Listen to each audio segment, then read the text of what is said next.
주일마다 사도행전 강해를 하고 있는데요. 오늘은 사도행전 25장 1절부터 12절까지의 말씀, 제가 가지고 있는 신약성경 231쪽에 있는 사도행전 25장 1절부터 12절 하나님의 말씀으로 받으면서 한 절 한 절 교독하겠습니다. 제가 먼저 읽겠습니다. 베스도가 부임한 지 3일 후에 가이사랴에서 예루살렘으로 올라가니 대제사장들과 유대인 중 높은 사람들이 바울을 고소할세.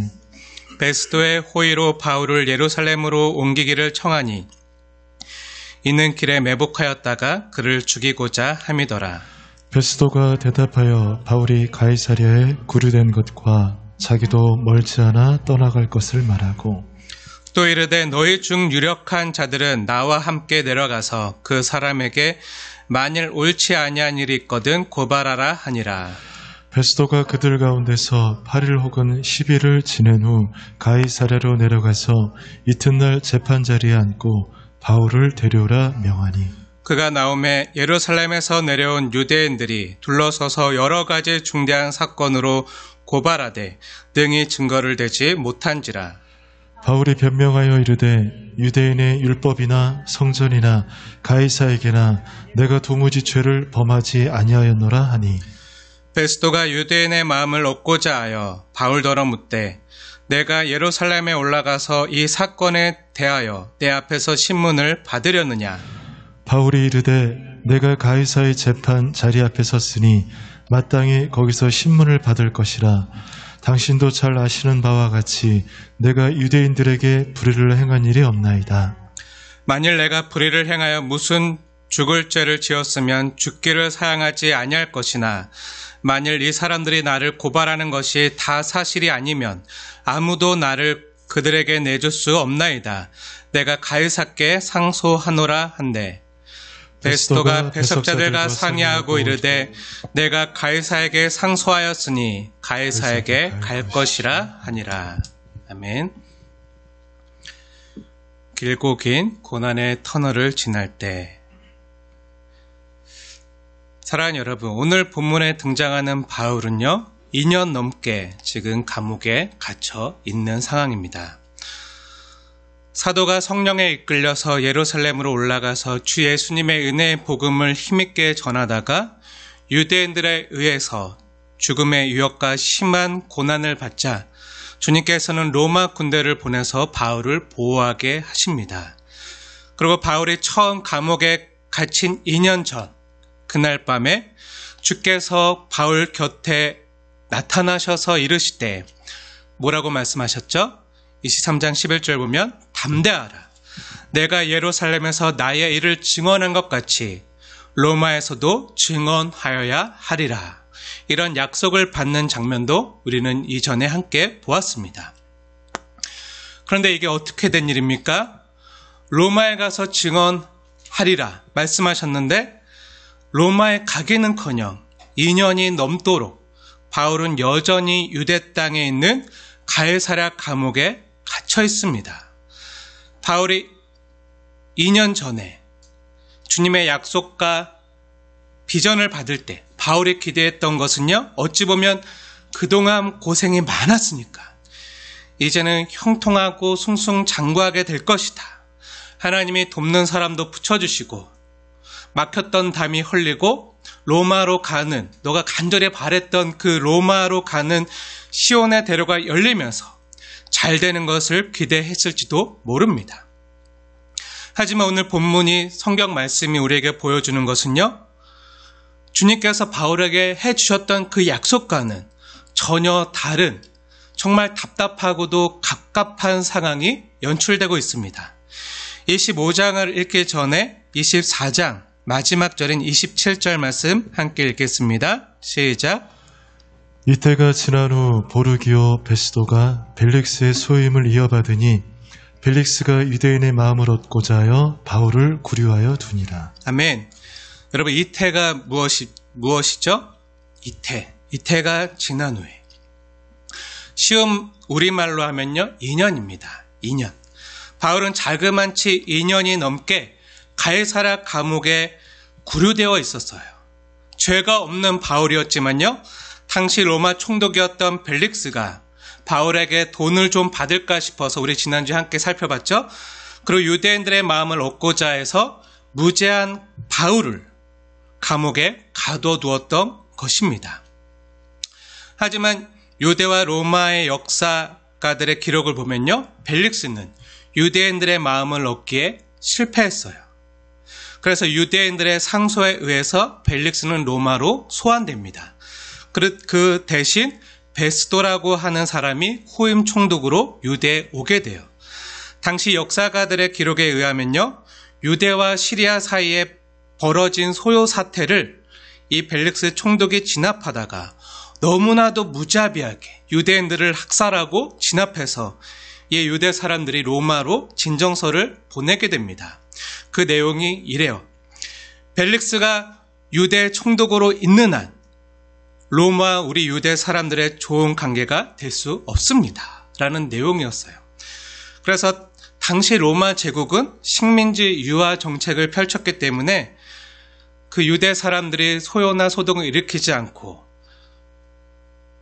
잠잠히 잘 자기들을 따라주길 원했는데 계속 소동과 소요가 일어나자 유대 사람들의 원망을 가라앉히고자 벨릭스를 로마로 다시 소환하고 대신 온화한 성품의 베스도를 유대 총독으로 파견합니다. 다시 본문으로 돌아와서 25장 1절 말씀 함께 읽겠습니다. 시작. 베스도가 부임한 지 3일 후에 가이사랴에서 예루살렘으로 올라가니. 네, 이제 새로 유대 가이사랴 총독으로 베스도가 부임했어요. 그 베스도가 가장 먼저 한 것은요, 부임한 지 3일 만에 예루살렘으로 올라갑니다.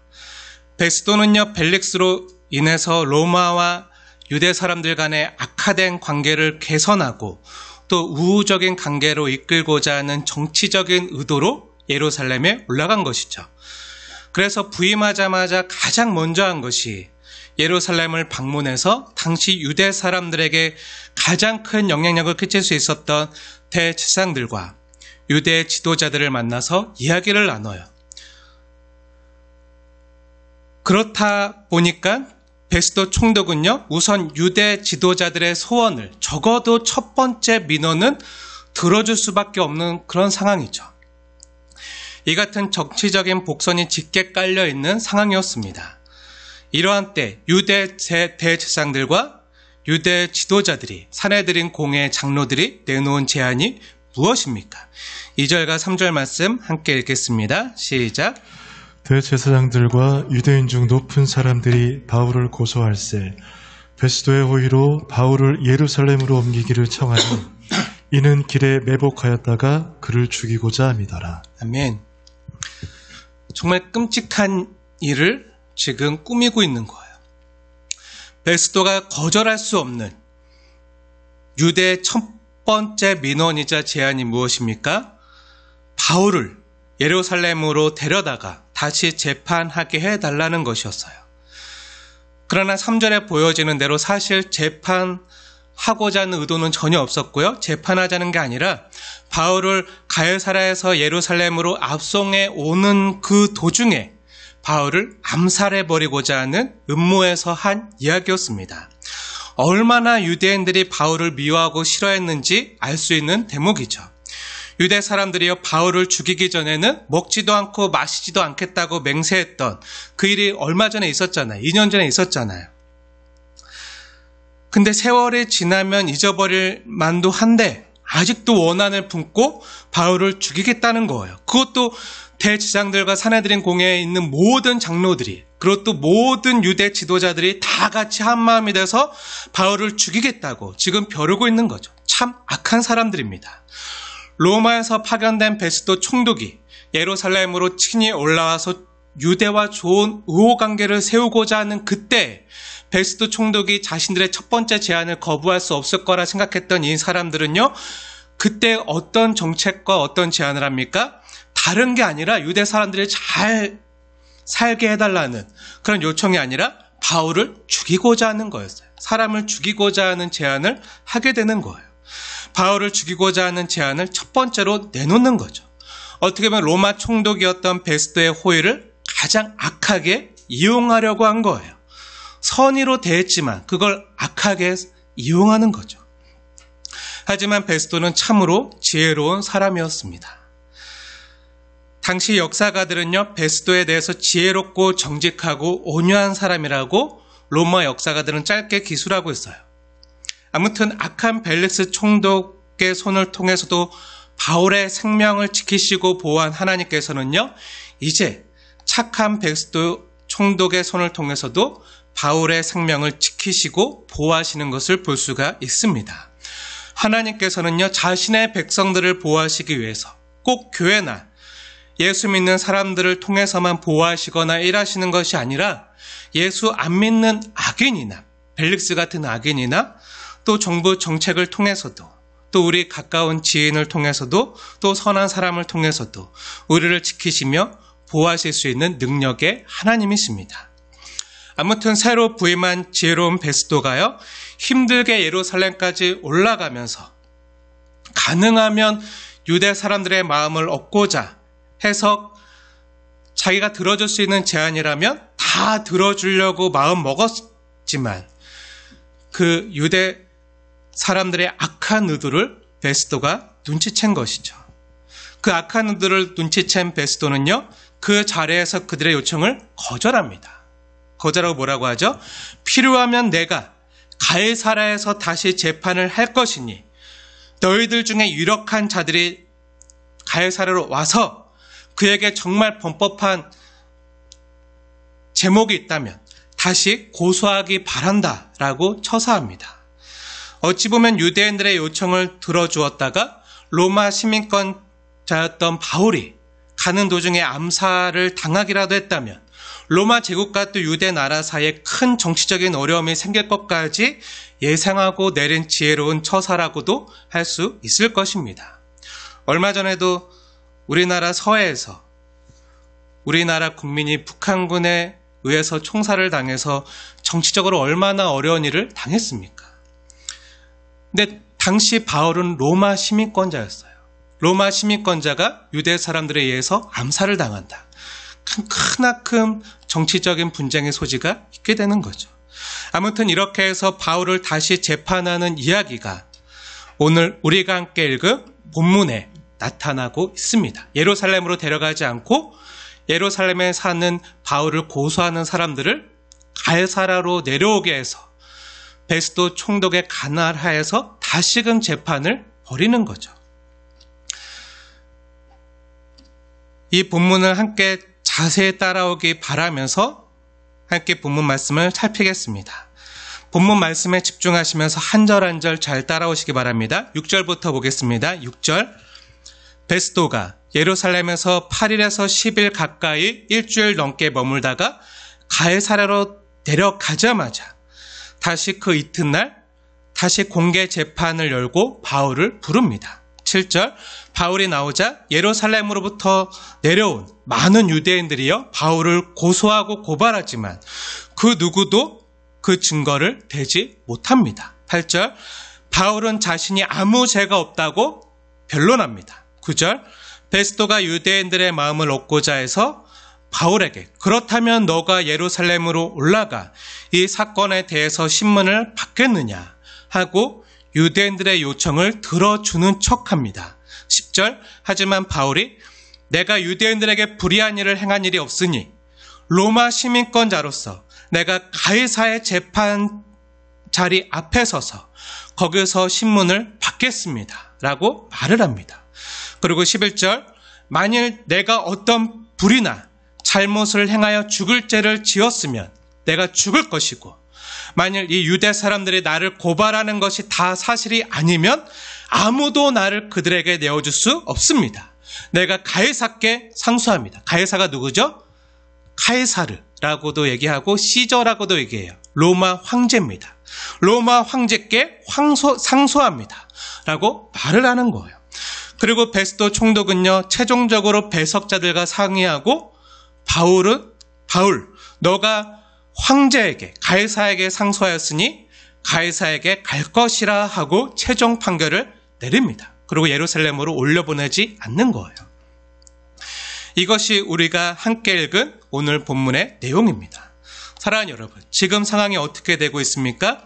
바울은요, 벨릭스 총독이 다스릴 때나 베스도 총독이 새로 와서 다스릴 때나 어떻게 보면 바울의 상황은 별로 나아지지 않았습니다. 여전하죠. 어찌 보면 상황은 더 어려워졌어요. 여전히 바울을 죽이려는 사람들은요, 틈만 나면 바울을 죽일 기회를 노리고 있습니다. 새로운 베스도 총독마저 지혜롭긴 했지만 여전히 유대인들의 마음을 얻기 위해서 죄 없는 바울을 풀어주거나 무죄 석방하지 아니하고 여전히 죄수로서 로마에까지 압송해 가려고 합니다.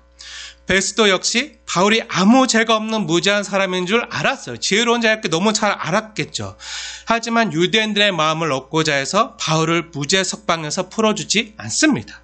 어디서 할 수 있습니까? 다음 장인 26장 한번 보세요. 다음 장인 26장 마지막 절인 32절을 보십시오. 26장 32절 말씀 함께 읽겠습니다. 시작. 이에 아그리빠가 베스도에게 이르되 이 사람이 만일 가이사에게 상소하지 아니하였더라면 석방될 수 있을 뻔하였다. 하니라. 아무 죄가 없기 때문에 이 사람은 무죄다. 석방될 수 있을 것이다. 그런데 그 앞에 있는 절인 30절 보면 뭐라 기록되어 있습니까? 26장 30절 보세요. 왕과 총독과 버니게와 그 함께 앉은 사람들이라고 나오는데요. 거기서 왕은 아그리빠 왕입니다. 그리고 총독은 누구죠? 베스도 총독이에요. 그리고 최종 판결을 내리는 위치에 있는 그 최종 선고를 내리기 위해서 이러한 위정자들이 모여서 뭐라고 말을 합니까? 바울에게 사형이나 결박을 당할 만한 행위가 없다라고 말하면서 본문에 써 있잖아요. 이 아그리빠 왕이 총독 베스도에게 만일 바울이 가이사에게 상소하지 않았더라면 석방될 수 있을 뻔하였다라고 말을 해주고 있는 거예요. 사랑하는 여러분, 이게 무슨 말입니까? 바울에게 아무 죄가 없다는 것을 알았지만 베스도 총독 역시 벨릭스와 같이 바로 풀어지지 않고 자신의 책임을 면하기 위해서 다음에 어떻게 하죠? 이제 다음 본문을 보면 아그리빠 왕에게 보내요. 아무튼 바울의 형편은 전혀 나아지지 않았습니다. 여전히 자신을 죽이려고 하는 사람들은요, 더 많아졌어요. 대제사장들뿐만 아니라 그 유대 예루살렘의 사내들인 공회에 있는 모든 장로들과 유대 지도자들이 다 같이 바울을 죽이고자 암살하고자 하는 계획과 모의에 동참합니다. 더 정적들이 많아진 거죠. 원수들이 더 강성해지고 있는 것 같아요. 그리고 베스도 총독마저 자신에게 아무 죄가 없다는 걸 알면서도 자신의 정치적인 이유로 바울이 무죄하다는 것을 알면서도 풀어주지 아니하고요. 여전히 감옥에 가둔 채 기나긴 시간을 허비하게 만드는 그런 위정자들을 만나게 됩니다. 모두가 자신들 편에서 바울을 이용하려고만 하지 바울 편에 서 있는 사람은 아무도 없는 거예요. 바울 홀로 외롭게 싸우고 있는 거죠. 사랑하는 여러분, 이렇게 허무하고 허망한 일이 어디 있겠습니까? 바울 입장에서 보면요, 어찌 보면 예루살렘 감옥에서 주님으로부터 직접 약속을 받은 후에 천부장 루시아에 의해서 예루살렘을 떠날 때만 해도 어쩌면 바울은요, 주님을 찬송하면서 주님께 감사드렸을지도 모릅니다. 아, 이렇게 주님이 나를 안전하게 내가 생각도 못한 주님의 방법대로 나를 선하게 인도해 가시는구나. 이제 내가 조금 있으면 로마에 가겠구나.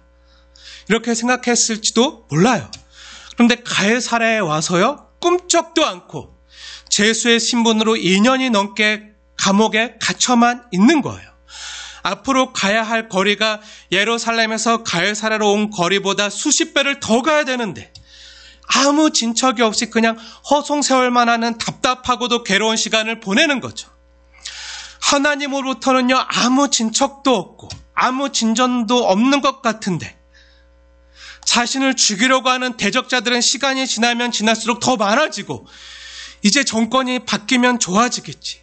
악독한 정권으로부터 이제 새로 좋은 정권으로 바뀌면, 사람이 바뀌면 좋아지겠지.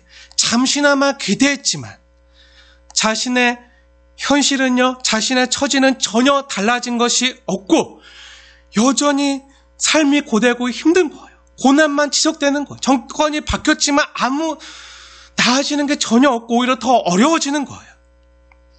사랑하는 여러분, 여러분이 사도 바울의 입장에 있다고 한번 생각해 보십시오. 그 전에 사도 바울은 어떻게 활동했죠? 정말 성령에 매여서 힘있게 성령에 이끌려서 1차, 2차, 3차 수십 년 동안 전도 여행을 하면서 그야말로 한시도 쉬지 않고 밤낮으로 장소를 가리지 않고 어디를 가든 그 많은 핍박과 환난 속에서도 열심히 주 예수님의 복음을 담대히 힘있게 전했던 사람인데요. 이제는 그러지 못하는 거예요. 아무데도 자신의 발로 갈 수도 없고 갇혀서 무력하게 감옥에 처박혀 있으니 그 마음이 얼마나 괴롭고 답답하겠습니까?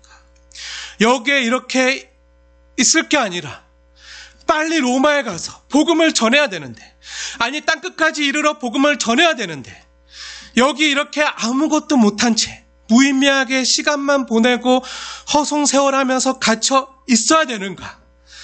바울이 생각할 때 얼마나 갑갑했겠습니까? 그 활동적이었던 바울은요, 자신이 로마에 갈 것을 분명히 알고 있었습니다. 주님께 그 약속을 직접 받았잖아요. 그러나 어떤 경로로 어떻게 가는지에 대해서는 전혀 몰랐어요. 바울이 원하기로는 감옥에서 나와서 자유롭게 로마에까지 가면서 많은 이방인 교회의 도움을 받아서 가는 도중에 있는 많은 사람들에게 복음을 전하면서 또 교회를 개척하고 세우면서 그렇게 가기를 원하고 바랬을 것입니다. 하지만 그러한 일은요, 일어나지 않았습니다. 오히려 2년이 넘도록 감옥에 갇혀서 머물러 있는 신세죠. 나중에 로마로 가긴 가지만 바울이 원하는 방법이 아니라 죄수의 몸으로 갇혀서 감옥에 갇히고 배에 실려서 이방인들의 손에 팔려서 로마에까지 가요. 죄수로 가는 거예요. 그리고 또 로마에 가서 복음을 전하라 하셨지만 바울이 원형극장에 가서 수만 명을 모아놓고 담대하게 설교하는 게 또 아니었죠. 감옥에 들어가서 복음을 전해. 로마 감옥에 갇혀 있는 거예요. 감옥에서 만날 수 있는 소수의 제한된, 극히 소수의 사람들에게만 제한된 상황에서, 제한된 환경에서, 제한된 사람들에게 조용하게 감옥에서 복음을 전하게 됩니다. 바울 입장에서 보면요, 어찌 보면 주님의 약속이 이루어져가는 과정이니 그 과정이나 주님의 약속이 성취된 결과와 과정 모두 바울이 원하거나 바라는 상황이 전혀 아니었을지도 몰라요. 바울이 원했던 건 이런 거였겠죠. 로마에 들어갈 때, 로마의 복음을 들고 들어갈 때 주 예수님의 복음을 들고 세상 권세를 무력화시킨 당당한 승리자의 모습으로, 정말 개선장군의 모습으로 로마에 입성하고 싶었을지도 모릅니다. 예수님께서 예루살렘 성에 입성하셨을 때처럼 많은 사람들이 종려나무 가지를 흔들면서 호산나 다윗의 자손이여 어서 오시옵소서 막 이렇게 외치면서 종려나무 가지를 깔고 자기의 겉옷을 깔고 많은 사람들이 환호하는 가운데 들어가고 싶었을지도 모르겠죠. 그런데 로마에 어떻게 들어갑니까? 죄수의 몸으로 갇혀서 무력한 자의 모습으로. 그리고 로마에 가서도 광장이나 회당과 원형극장에서 또 서원을 두루 다니면서 자유롭게 복음을 전하고 말씀 세미나를 열고 조창기도회를 하고 그렇게 힘있게 성공적으로 효율적으로 사역하고 싶었을지도 모르는데 상황이 어땠죠? 전혀 그러지 못했습니다. 그냥 조용히 감옥에 들어가는 거예요. 하지만 주님의 말씀이 이루어지는 과정이나 그 결과나 모두 자유인이 아닌 죄수의 몸으로, 갇힌 몸으로 자유가 극히 제한된 상황에서 매우 소수의 사람들에게만 복음을 전할 수 있었던 거죠. 길고 긴 고난의 터널이 이제 지나면 이제 좀 시온의 대로가 펼쳐지겠지. 이제 좀 형통해지겠지. 생각했지만 또 더 긴 터널이 기다리고 있는 거예요. 제가 서울에서 속초 갈 때 타고 가는 양양고속도로를 지나가게 되는데요. 양양고속도로를 가보신 분들은 알겠지만 양양고속도로를 가다 보면 터널이 많이 나와요. 처음에 그 양양고속도로를 지나갈 때 첫 번째 만나는 긴 터널을 만나면서 와, 우리나라에도 이렇게 긴 터널이 있었나. 와, 근데 끝이 안 보이는 거예요. 정말 길고도 지루했다. 이젠 이런 터널이 없겠지 하고 터널을 나와서요, 잠시 안도했지만 또 뭘 만나죠? 어떻게 되죠? 가보신 분들은 알 거예요. 그 앞에 앞서 지나왔던 그 길고 긴 터널보다 더 끝없이 펼쳐진 더 긴 터널을요, 앞으로 수도 없이 더 많이 만나게 된다는 사실이에요. 바울의 상황이 지금 이런 거죠. 하나님의 약속은 너무나도 생생하고 분명한데, 그리고 하나님의 약속이 내 삶 가운데 반드시 성취되고 이루어질 것을 내가 분명히 믿고 알고 신뢰하고 있지만, 내 실상, 내 현실에, 내 삶에 일어나는 일들은 무엇이죠? 내가 고난 가운데 짓눌려 있는 거예요. 고난을 당하고 있는 내내 2년 동안 아무 진척도 없이 길고 긴 고난의 터널을 지나고 있는 것 같은 때가 있다는 거예요. 내가 젊었을 때 내 젊음을 다 바쳐서 정말 내 영혼을 갈아넣고 내 시간을 갈아넣고 내 젊음과 모든 걸 갈아넣어서 애쓰고 힘썼는데 일이 잘 안 된 거예요. 너무 힘든 거예요.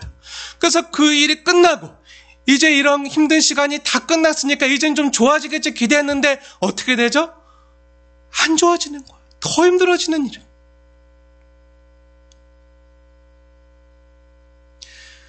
시간이 갔는데도 별로 변한 것 없이 고난은 계속 지속되고 오히려 상황이 더 최악으로 치달아 가는 거예요.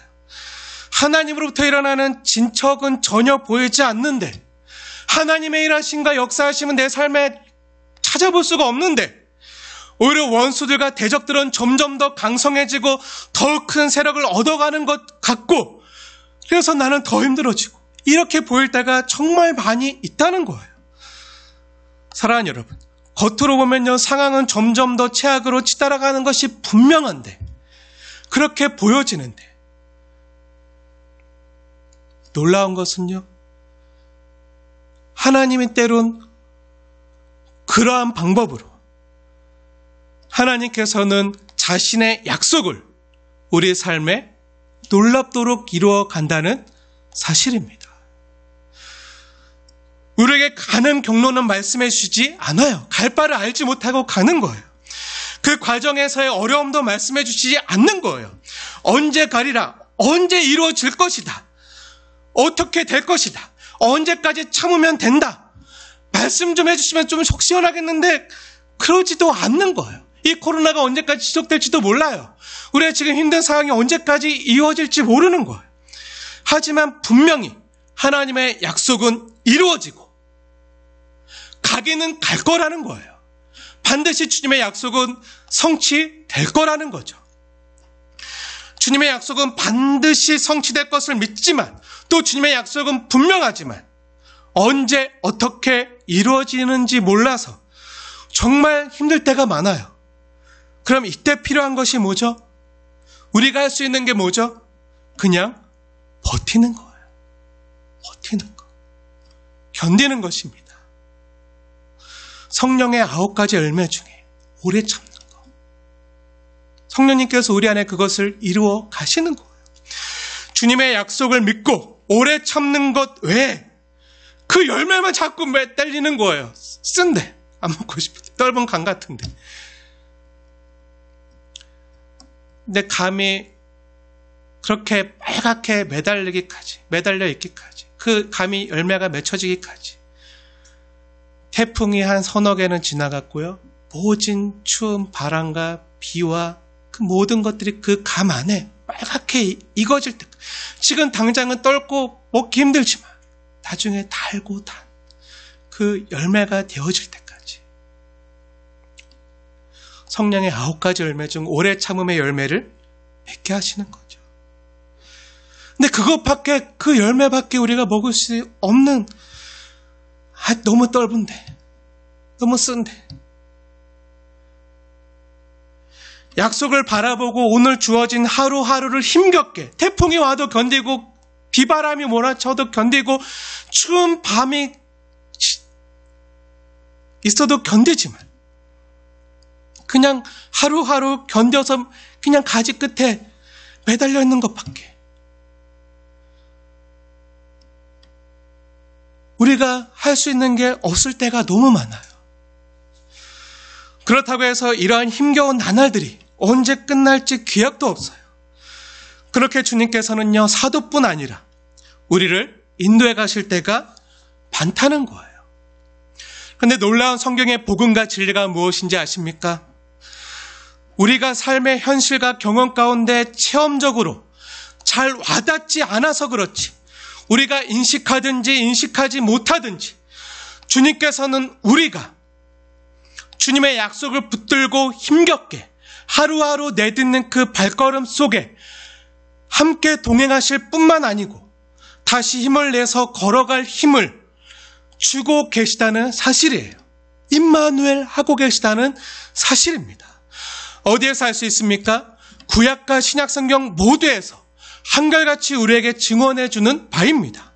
주님의 약속은요, 분명하고 주님께서는 신실하게 그 약속들을 한결같이 성취하고 이루어 가시는데 문제가 뭐죠? 그 약속에 성취되어 가는 모습이 우리 눈에 잘 보이지 않는다는 거예요. 눈에 보이지 않아요. 그래서 뭐가 필요하죠? 믿음이 필요한 거예요. 보이지 않기 때문에 믿음이 필요한 거예요. 믿음은 바라는 것들의 실상이고 보지 못하는 것들의 증거죠. 주님이 일하시는 과정이요, 때론 우리 눈에 보이지 않게 너무나도 천천히 진행되는 경우가 많이 있어요.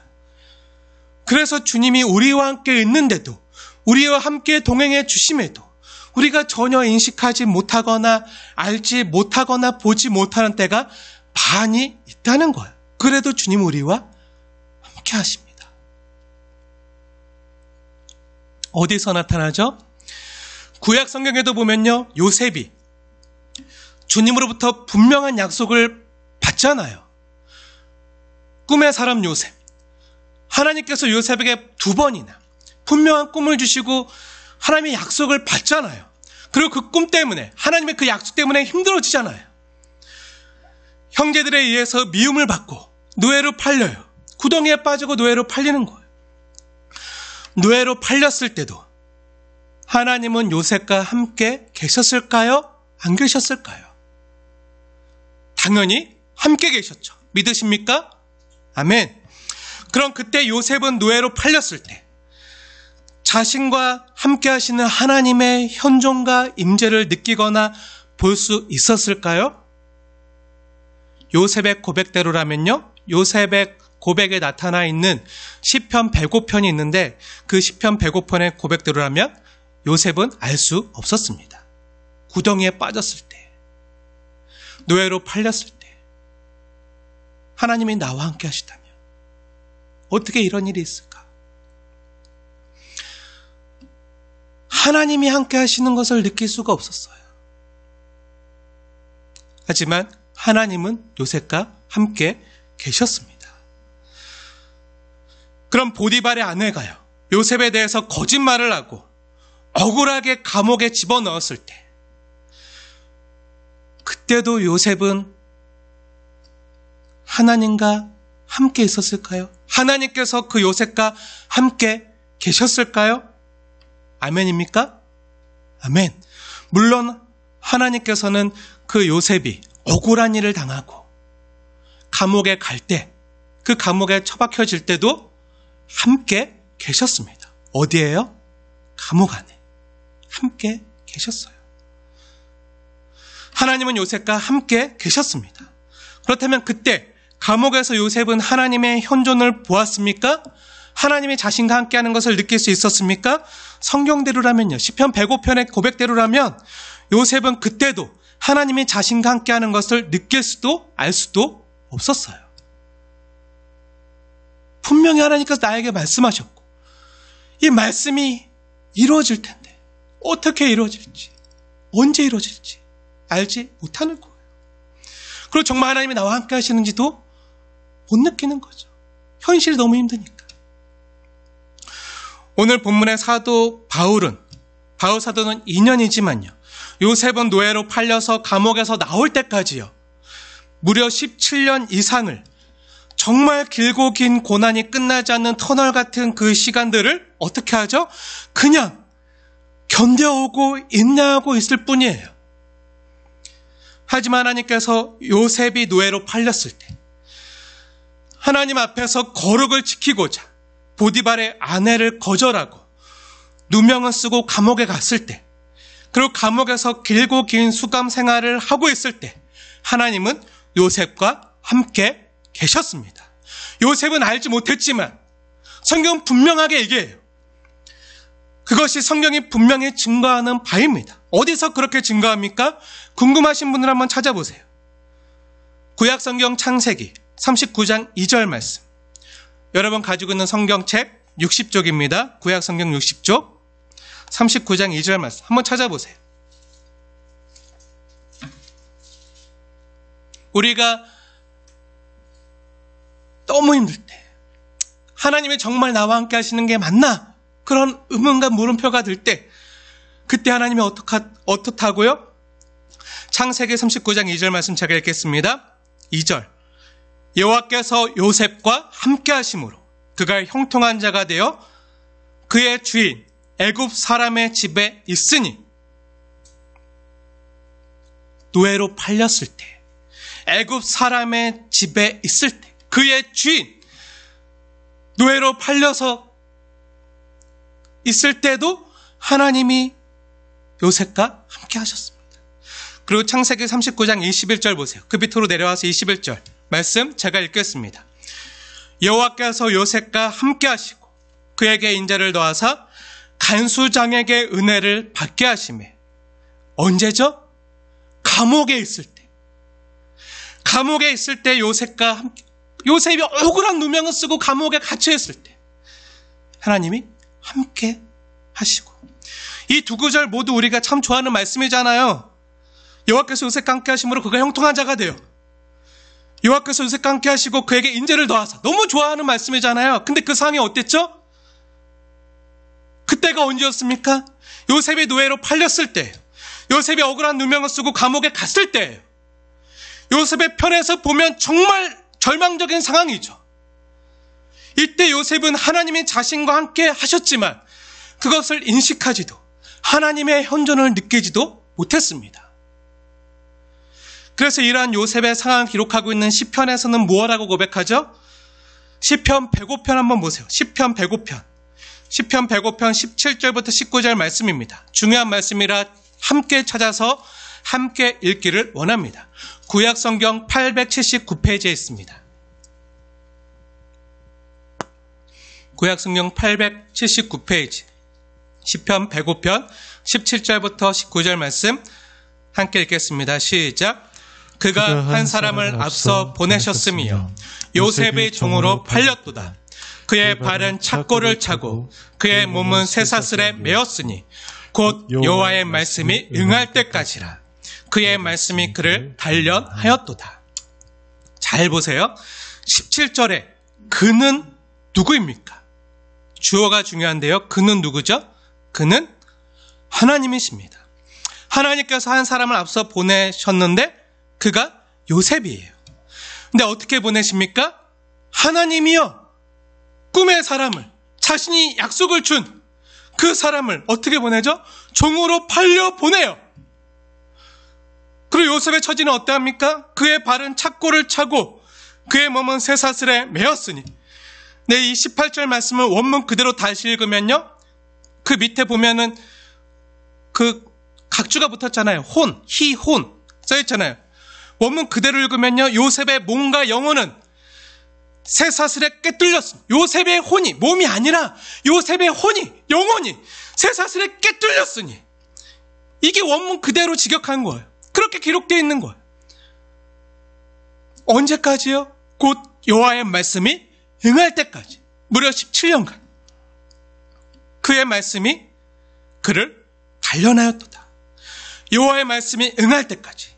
요셉에게는 그 길고 긴 고난의 터널을 지나는 기간이 무려 17년이나 계속 되었던 거죠.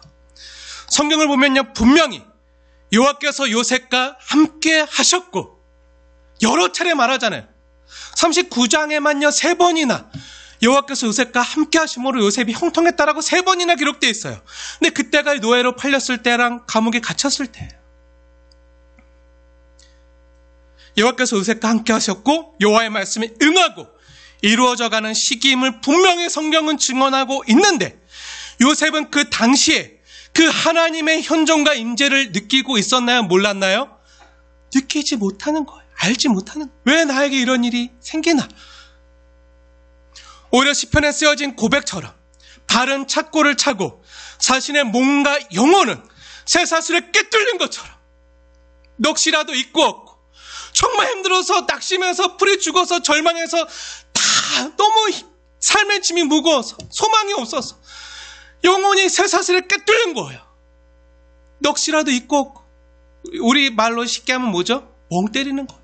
아무 소망이 없이 그냥 멍하니 그냥 어떻게 되겠지, 이런 상황. 하나님이 정말 나와 함께 하시나? 그런 정말 처절하고 힘든 상황이었으면요, 성경은 오늘 시편 말씀을 통해서 요셉의 상황과 그 모습을 우리에게 적나라하게 보여주고 있는 거예요. 그리고 그것이 언제까지 계속될지도 몰라요. 노예로 팔렸을 때나 감옥에 있었을 때 요셉은 언제까지 이것이 지속될지 전혀 알지 못하는 거예요. 언제 이 터널이 끝날지, 언제 자신의 삶에 이 기나긴 어둠이 끝나고 빛이 비칠지 모르는 거죠. 그럼 언제 알게 되죠? 언제 알게 됩니까? 성경 말씀대로라면요, 하나님의 말씀은 진리인데요, 여호와의 말씀이 응할 때까지, 여호와의 말씀이 응할 때까지, 각자 사명에 따라 다르지만 여호와의 말씀이 응할 때까지 하나님의 말씀이 그를 충분히 단련시켜서 온전하고 부족함이 없는 구비된 하나님의 형상으로 변화시켜 갔을 때, 한참 뒤에 나중에서야 그는 뒤돌아보면서 깨닫게 되는 거죠. 그것이 언제죠? 한번 성경을 볼까요? 그것이 언제죠? 요셉이 언제 하나님이 나와 함께 하셨구나, 하나님이 나를 노예로 보내셨고 감옥으로 보내셨구나, 그 어려운 시간을 하나님이 나에게 허락하셨구나, 언제 깨닫게 되고 언제 그 여호와의 말씀이 응했다는 사실을 언제 알게 되죠? 우리 성경 한번 같이 찾아보겠습니다. 창세기 45장, 구약성경 창세기 45장 7절과 8절 말씀입니다. 제가 가지고 있는 구약성경 72페이지에 있는데요, 찾아서 함께 읽겠습니다. 창세기 45장 7절과 8절 말씀 함께 읽겠습니다. 시작. 하나님이 큰 구원으로 당신들의 생명을 보존하고 당신들의 후손을 세상에 두시려고 나를 당신들보다 먼저 보내셨나니, 그런즉 나를 이리로 보낸 이는 당신들이 아니요 하나님이시라. 하나님이 나를 바로에게 아버지로 삼으시고 그 온 집의 주로 삼으시며 애굽 온 땅의 통치자로 삼으셨나이다. 아멘. 무슨 말입니까? 그 당시에는 몰랐지만, 왜 형들이 나를 미워하고 구덩이에 빠뜨리고 노예로 팔고 내가 감옥에 가고 억울한 누명을 쓰고 이런 걸 전혀 몰랐지만, 그때 하나님이 나와 함께 하시는 줄 몰랐지만, 뒤에 돌아보니까 그때 모든 순간마다 하나님이 나와 함께 하셨다는 거예요. 하나님이 나를 보내셨고 하나님이 나와 함께 하셨고 나를 인도하셨습니다. 그때는 내가 몰랐고 하나님이 원망스럽고 그 말씀이 왜 나에게 주어졌는지 이유를 알 수 없었지만, 이제 뒤돌아보며 내가 지나온 발자국을 보니 내가 걸어온 것이 아니라 주님과 함께 동행했고, 내가 힘들 때, 넘어졌을 때, 쓰러졌을 때 주님이 나를 안고 나를 업고 주님이 친히 나를 여기까지 업고 오셨다는 그 주님의 발자국을 보는 거죠. 은혜의 발자국을 보는 거죠. 뒤돌아보면서 회고적으로 할 수 있는 말이에요. 지금은 못해. 현실 가운데는 우리가 늘 알아요. 머리로는 알아요. 지극적으로 알아요. 하나님께서 세상 끝날까지 우리와 함께 하실 것이다. 임마누엘 하실 것이다. 아는데 진짜 힘들 때 못 느껴요. 정말 하나님 나와 함께 하시는 게 맞나? 근데 성경의 증언은 무엇이죠? 그때 하나님이 나와 함께 하십니다. 요셉은 노예로 팔렸을 때나 감옥에서요, 여호와께서 자신과 분명히 함께 하심에도 자신의 삶 속에서 하나님께서 일하고 계시다는 것을 느낄 수가 없었어요. 아니, 하나님이 일하고 계시다면 내가 형들에게 이런 구박을 당하고 구덩이에 빠지고 노예로 팔리고 억울한 누명을 쓰고 감옥을 갇히는 일이 없어야지. 하나님 분명히 자신에게 약속을 주셨지만 그 약속이 이루어지기는커녕 분명히 내가 모든 사람들이 나에게 해와 달과 11별이 절하고 11곡식단이 절하고 그럼 내 삶은 거꾸로 가고 있는데, 정반대인데, 노예로 거기서 더 추락해서 죄수로 약속이 이루어지기는커녕 오히려 내 현실과 상황은 점점 최악으로 치달아가고 도무지 내 삶 가운데서 하나님의 일하심이 느껴지지 않고 너무나도 하나님의 일하시는 게 더디고 느려서 일하시지 않는 것 같지만, 우리가 지구가 지금도 돌고 있잖아요. 근데 우리가 지구가 1년에 한 바퀴 돈다는 이 공전한다는 사실을 알고 있지만 느낄 수 있나요? 잘 몰라요. 너무 그렇게 더디고 느려서 일하시지 않는 것 같지만 분명히 일하고 계시다는 거예요. 여호와 하나님께서 자신과 늘 함께 동행해 주셨고 요셉과 함께 하신 것이죠. 성경의 말씀대로. 요셉이 그때 의식하지 못했을 뿐 한참 뒤에서 창세기 39장에서 인식하지 못하고 언제 그것을 깨닫게 되죠? 창세기 45장에 와서 그것을 알게 되는 거예요.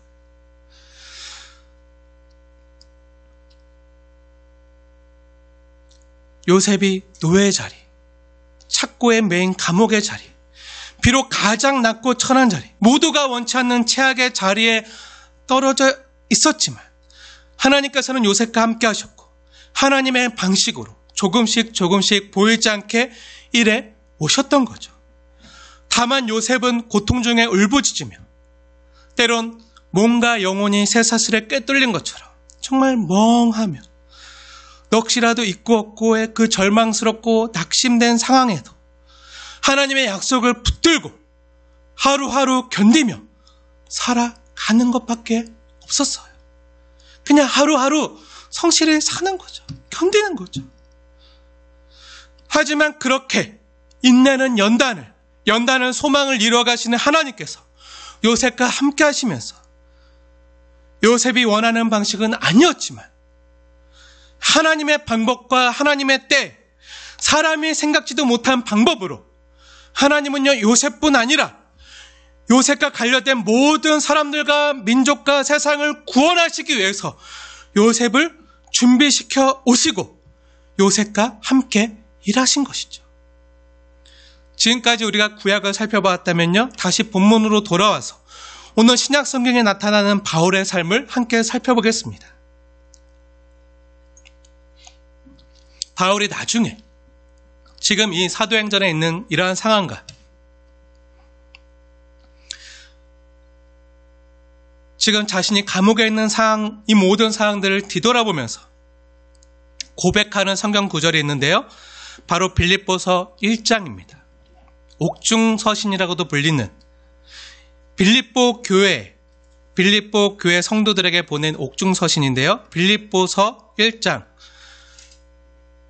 함께 보겠습니다. 빌립보서 1장에 이렇게 이거로 표시해 두세요. 그럼 그 바울이요, 그 감옥에서 뭐라고 빌립보 교회 성도들에게 써서 보내죠? 1장 12절 말씀 함께 읽겠습니다. 시작. 형제들아, 내가 당한 일이 도리어 복음 전파의 진전이 된 줄을 너희가 알기를 원하노라. 맨. 당한 일이 뭐죠? 감옥에 갇힌 일이에요. 근데 이것을 너희가 알기 원한다는 거예요. 왜요? 이 일이 도리어 복음 전파의 진전이 되었기 때문이죠. 바울이 나중에 지금 당하고 있는 매임과 고난을 나중에 뒤돌아보면서 뭐라고 고백하죠? 내가 당한 이 일이 지금 오랜 시간 동안 이 가이사랴 감옥에 갇혀있고 또 앞으로 로마 감옥까지 길고 긴 그 제수된 신분으로 호송당하고 압송되는 그 과정이 도리어 뒤돌아보니까 복음 전파의 진전이 되었다는 거예요.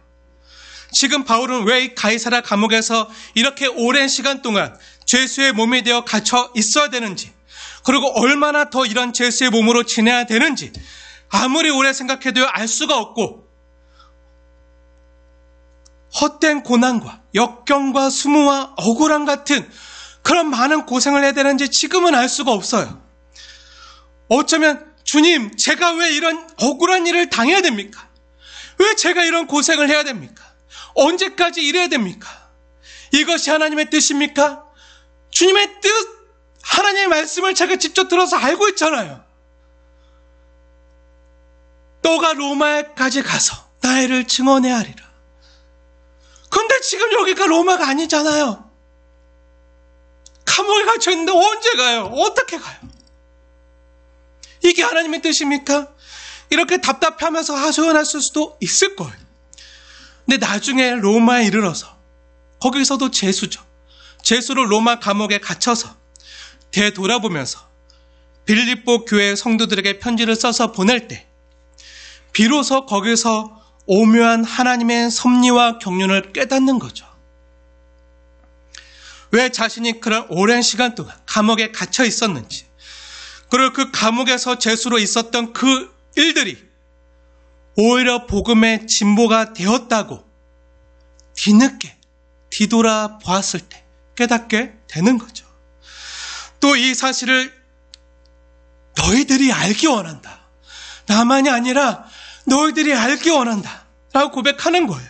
사랑하는 여러분, 저와 여러분도 성령님의 조명하심과 도우심으로 깨달아 알게 되어지길 소원합니다. 왜 내가 지금 이 길고 긴 고난의 터널을 지나야 되는지, 언제 끝날지, 어떤 방법으로 끝날지, 언제까지일지 알지 못하지만 나중에 뒤돌아서서 하나님을 찬송하면서 간증하면서 여러분들도 알게 되어지길 원합니다. 그럼 어떻게 자신이 갇힌 것과 이러한 일들이 복음의 진보가 되었다고 고백하는 거죠? 바울이 감옥에 있을 때 바울이 우선 깨달은 것은요, 예수님께서 복음서에서 말씀하신 그 말씀, 주 예수님의 말씀이 자신의 삶에 이루어진 것을 먼저 깨닫게 되는 거예요. 주 예수님께서 복음서에서 마태복음 10장 18절에서 뭐라 말씀하셨죠? 제가 여러분에게 예수님의 말씀을 읽어드리겠습니다. 예수님의 말씀으로, 주님의 말씀으로 받으십시오. 마태복음 10장 18절. 또 너희가 나로 말미암아 총독들과 임금들 앞에 끌려가리니 이는 그들과 이방인들에게 증거가 되게 하려 하심이라. 너희들이 나 때문에, 예수님 때문에, 복음 때문에 앞으로 총독과 임금들 앞에 끌려갈 텐데 이것들이 그들과 임금들과 관리들과 총독들과 많은 이방인들에게 증거가 될 것이다. 십자가와 부활의 증거가 될 것이다. 복음의 진전이 될 것이다. 이걸 예수님께서 이미 말씀하셨거든요. 예수님께서 이미 예언하신 대로 자신이 이제 십자가와 부활의 증인이 돼요. 그 삶의 증거가 돼요. 예수로 말미암아 총독들과 임금들 앞에 끌려나가 이방인들에게 증거가 되게 하실 뿐만 아니라 바울이 그렇게 갇혀서 죄수의 몸으로 로마 감옥에까지 끌려갔을 때 극히 제한된 사람들이었지만 바울이 만난 사람들이 있었어요. 바울과 실라가 감옥에서 찬송했을 때, 기도하며 찬양했을 때 그 간수장이 회개했잖아요. 주께로 돌아왔잖아요. 그 모든 가족들이 회개하고 주 예수를 믿었잖아요. 그것뿐만이 아니라 바울이 그 감옥에 갇혀있을 때 바울을 만날 수 있는 사람들, 극히 제한된 사람들, 간수장들이나 간수들이나 아니면 고위 관료들, 총독들과 임금들, 그리고 고위 관료들, 감옥에 갇혀있기 때문에 그런 사람들 외에는 바울이 만날 수도 없었어요. 그때 많은 사람들이 간수들뿐만 아니라 친위 친위대 사람들, 그 시위대 사람들, 로마 황제를 모시고 있었던 그 시위대나 친위대 사람들이 바울을 찾아왔어요. 사도 바울은 그들이 찾아올 때마다 바울이 가이사 앞에 서야 되기 때문에, 로마 황제 앞에 서야 되기 때문에, 로마 황제 재판 앞에 서야 되기 때문에 그 로마 황제를 모시는 많은 고관들이 바울을 수시로 찾아올 수밖에 없었어요. 그때마다 같이 몸으로 극히 제한된 사람들에게 복음을 전했지만 결국은 그들이 바울의 복음을 듣고 예수를 믿는 사람들이 되었다는 거예요. 바울이 감옥에 갇혀 있었기 때문에 고관들, 시위대 사람들, 친위대 사람들밖에 만날 수 없었어요. 지금 이 빌립보서를 써서 보내고 있는 이 시점에서 뒤돌아 보았을 때도 그를 찾아온 로마의 많은 고관이나 간수들이요, 그 시위대와 친위대들이요, 바울의 복음을 듣고 변화가 되고 주께로 돌아온 일들이 일어났다는 거예요. 빌립보서 아까 우리가 1장 12절 읽었는데 13절 보세요. 빌립보서 1장 13절에 보여지는 것처럼 한번 확인해 보십시오. 빌립보서 1장 13절입니다. 제가 읽겠습니다. 시위대 안과 시위대 밖에서 복음을 듣고 주께로 돌아오는 변화된 사람들이 있었다는 거예요. 이것이 역사 전환의 동기가 된 것을 알 수가 있었다는 거죠. 그리고 그들에 의해서, 그 영향력 있는 사람들에 의해서 조금 시간이 흘러서 대로마 제국이요, 마침내 조금씩 변화가 일어났고, 바울이 죽은 뒤 300년이 지나지 않아서 복음이 전 유럽으로 전파가 되고요, 로마가 닦아놓은 그 로마로 모든 길이 통한다고 했는데 그 길로 모든 복음의 전파됨으로 로마 제국마저 기독교를 국교화하고 기독교의 자유를 선포하게 이른다는 사실입니다. 사랑하는 여러분, 우리도 그렇습니다. 지금 길고 긴 고난의 터널을 지날 때는요, 이것이 언제 끝나나? 왜 내가 이런 일을 겪어야 되나? 그리고 나쁜 짓 안 하고 하나님 잘 믿고 말씀대로 살아보려고 애썼는데 왜 계속 이렇게 억울하고 분하고 답답하고 괴로운 일을 만나야 되나? 사실 상당 부분 우리의 죄와 잘못 때문에 당하는 일도 있지만요, 때로는 말씀대로 살아보려다가 주님 때문에 당하는 애매한 고난도 있잖아요. 그럴 때도 있거든요. 그럴 때 우리는 하나님의 약속이 분명하다면 왜 그 약속이 지금 당장 내 삶에 안 이루어지나? 왜 하나님은 더디 움직이시는 것 같고 대적들과 원수들은 점점 더 강성해져서 앞이 안 보이는 상황을 내가 이렇게 자꾸 맞부딪히고 정말 노답인 상황을 만나야 되나?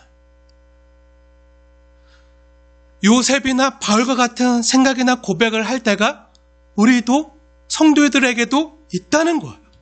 그럼 위대한 사람, 믿음의 사람들도 했는데 우리라고 오죽하겠습니까? 그런데 잔인한 사실은요, 그 길고 긴 고난의 터널을 지날 때 그 이유를 모른다는 거예요. 그냥 그때는 무겁고 잔인한 삶이 지금 그냥 내가 살아내야 되는 짐처럼 삶의 과제로 주어져요. 그런데 언제 답을 찾게 됩니까? 나중에 뒤돌아서서, 한참 뒤돌아서서 내가 지내온 삶의 발걸음들을 되돌아볼 때 나 혼자 걸어온 것이 아니라 주 예수님께서 나와 함께 동행해 주셨구나. 하나님이 그 힘든 순간에도 나와 함께 하셨구나. 그 아프고 눈물 나고 악을 쓰고 좌절해서 절망했을 때 그 누구도 나의 야소연을 안 들어주고 정말 넋이라도 있고 없고 넋두리 할 때도 없고 정말 답답해서 죽을 것 같았을 때 그 아무도 없는 데 가서 막 비명을 지르고 소리를 치고 막 욕을 하고 그때도 그렇게 죄 지을 때도 그 힘든 순간에도 어떻다고요? 우리가 알지 못해서 그렇지 하나님이 함께 하셨구나. 요셉이 구덩이에 빠질 때, 노예로 팔릴 때, 감옥에 들어갈 때 여호와께서 요셉과 함께 하심으로 그것처럼 그때도 나와 함께 하셨구나. 내가 넋이 나가고 내 몸과 영혼의 착고가 채워져 있는 것 같고 쇠사슬이 나의 삶과 영혼을 꿰뚫어서 정말 피가 철철 나고 너무 아파서 소리도 못 내고 그 짐이 너무 무거워서 정말 숨도 쉬기 힘든 그때에도, 그 아픈 순간에도 주님은 나와 함께 계셨구나. 대신 나 대신 자가에서 창에 찔려 피를 흘리시고 아버지요 지어 나를 버리시나이까. 대신 나 대신 하나님 아버지께 비명을 지르면서 나 대신 울부짖어 주시면서 그 모든 죄와 저질과 형벌을 다 받아주셨고, 그리고 나를 도우시고 그 자가에서 나를 위해서 중보하시고 견디게 하시고 끝내 이기게 하셨구나. 그 모든 고난이 나를 나대게 하고 복음의 진보가 되게 하셨구나. 나의 나된 것이 주의 은혜라. 내가 아니라, 사람이 아니라 주의 은혜라. 이 모든 것이 복음의 진보가 되었구나. 고난으로 짐인 줄, 걸림돌인 줄 알았는데 디딤돌이 되었구나 하고 비로소 뒤돌아보면서 하나님의 일하신가, 은혜를 고백하게 되는 거예요. 사랑하는 여러분, 그렇습니다. 바울은 그날 밤에 주께서 바울 곁에 서서 뭐라 말씀하셨죠? 담대하라. 너가 예루살렘에서 나의 일을 증언한 것 같이 너가 로마에서도 나의 일을 증언하여야 하리라 말씀하셨을 때 바울은요, 이 사명이 마치기까지는 죽을 수도 없는 거예요. 우리 역시 사명에 다하기 전까지는요, 죽을 수 없습니다. 죽으면 순교요, 살면 충성이지만 사명이 다하기까지 우리를 주님께서 데려가지 않는다는 사실이에요. 사도에겐 예루살렘에서 나를 증언한 것 같이 로마에서도 증언하여야 하리라 하니까, 여러분이 이렇게 들으면 지리적으로 생각하게 되니까 예를 바꾸어서 여러분이 증손자를 볼 때까지 죽을 수도 없다고 말씀하신다고 생각해 보세요. 증손자를 볼 때까지 하나님의 사명이, 하나님의 뜻이 여러분의 삶을 통해서 이 땅에 이루어질 때까지, 여러분 가정에 이루어질 때까지 죽을 수 없다고 생각해 보세요. 증손자를 볼 때까지, 내 사명에 닿을 때까지, 그 모든 과정에서 성도로 한 걸음 한 걸음 내딛으면서 살아가는 거예요. 그렇게 성도로 서 있는 거예요. 아무것도 아닌 자 같으나 모든 것을 가진 자로서 영광과 욕됨으로 말미암는 자리를 지키는 거죠. 죄수의 신분으로 때론 끌려가요. 길고 긴 터널을 걸어가요. 아무도 내가 누군지 모르고 내가 원해서 가는 자리가 아니에요. 그러나 중요한 것은요, 하나님이 우리 성도님 한 사람 한 사람과 함께 동행하신다는 거예요. 언제까지? 로마에 이를 때까지. 여러분이 증손자를 볼 때까지. 여러분들이 장수하길 다 바라는 마음으로 하는 말이지만요, 증손자를 볼 때까지, 증증손자를 볼 때까지. 사실 주님께서는요, 우리가 사명에 다하지 않는 한 데려가시지 않습니다. 그러니 오래 사시고 도망갈 생각을랑 하지 마십시오. 아멘? 아멘입니까? 아멘. 그래서 때론 삶의 무게가 너무 무겁고 힘들면요, 때론 바울이 빌립보서 1장에서 하는 고백을 저와 여러분도 모르게 하는 거예요. 한번 찾아서 볼까? 아까 빌립보서 1장 표시해 놓으라고 하셨는데 다시 보겠습니다. 빌립보서 1장에 아까 바울이 그런 고백을 하면서 또 뭐라고 고백하죠? 빌립보서 1장 23절 고백 한번 보세요. 제가 정말 많이 하는 고백이기도 한데요, 제가 읽어드리겠습니다. 성도의 고백입니다. 저와 여러분의 고백이에요. 내가 그 둘 사이에 끼었으니 차라리 세상을 떠나서 천국에서, 하나님 나라에서, 이 땅에서 숨쉬고 있는 것이 아니라 하나님 나라에서 그리스도와 함께 있는 것이 나에게 훨씬 더 좋은 일이라. 천국이 훨씬 더 좋잖아. 이 세상보다 훨씬 더 좋아요. 그래서 그렇게 하고 싶으나 왜 못하죠? 사명이 있기 때문에, 사명이 있기 때문에, 내가 떠나지 않고 남아서 이 땅에서 해야 될 사명이 있기 때문에 남아서 24절, 내가 육신으로 있는 것이 너희를 위하여 더 유익하니라. 너희를 위하여 더 유익하니라. 내가 이 땅에서 내 가족들을 부양하면서 내 일터에서 이웃들을 돌보면서 이 땅에서 하나님께서 나에게 맡기신 그 사명과 말씀이 이루기까지, 그 말씀이 응할 때까지 있는 것이 너희들에게 더 유익하기 때문에 내가 둘 사이에 끼어서 신음하지만, 내가 그리스도와 함께 있고 싶지만 이렇게 고백하는 거예요. 그래서 20절에 진짜 성도의 고백을 할 수 있는 것이, 이런 것을 아는 사람만 진짜 성도의 고백을 하는 거예요. 20절 말씀 너무 중요한 말씀이기 때문에 함께 읽겠습니다. 저와 여러분의 고백 되어지기 원합니다. 성도의 고백 되어지기 원합니다. 함께 고백하겠습니다. 신앙 고백 드리겠습니다. 시작. 나의 간절한 기대와 소망을 따라 아무 일에든지 부끄러워하지 아니하고 지금도 전과 같이 온전히 담대하여 살든지 죽든지 내 몸에서 그리스도가 존귀하게 되려 하나니, 이는 내게 사는 것이 그리스도니 죽는 것도 유익하노라. 자세히 보세요. 20절. 나의 간절한 기대와 소망 뭐죠? 아무 일에든지 부끄러워하지 않아요. 지금도. 지금 언제죠? 감옥에 갇혀있을 때. 하지만 그 전이 언제죠? 가이사랴 감옥에 갇혀있을 때. 더 힘든 그 시간에. 내 뒤돌아보니까 감사한 거예요. 뒤돌아보니까 찬송하는 거예요.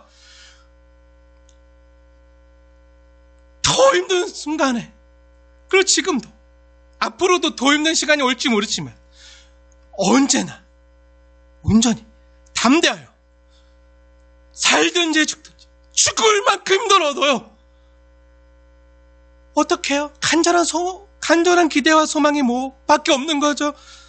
내 몸에서, 이런 힘든 내 삶에서 새꼬챙이가 내 손과 발이 착고에 차여서 내 삶에 꿰뚫려서 정말 신음밖에 못 내고 넋이라도 있고 없고, 그런 삶과 내 몸에서도 그리스도가 존귀하게 되려 하나니, 이는 내가 살아가는 이유, 이는 내가 살아가는 목적, 내가 성도로 이 땅을 사는 목적, 이유. 그래서 모든 상황이 유익하다. 모든 상황에서도 그리스도의 이름만 존귀하게 하는 것, 그리스도에게 영광을 돌리는 것. 정말 사랑하는 성도님들, 저와 여러분의 진실한 성도의 고백이 되어지길 원합니다. 사랑하는 여러분, 이러한 소망과 기대를 따라 성도로 이 땅을 살아가시는,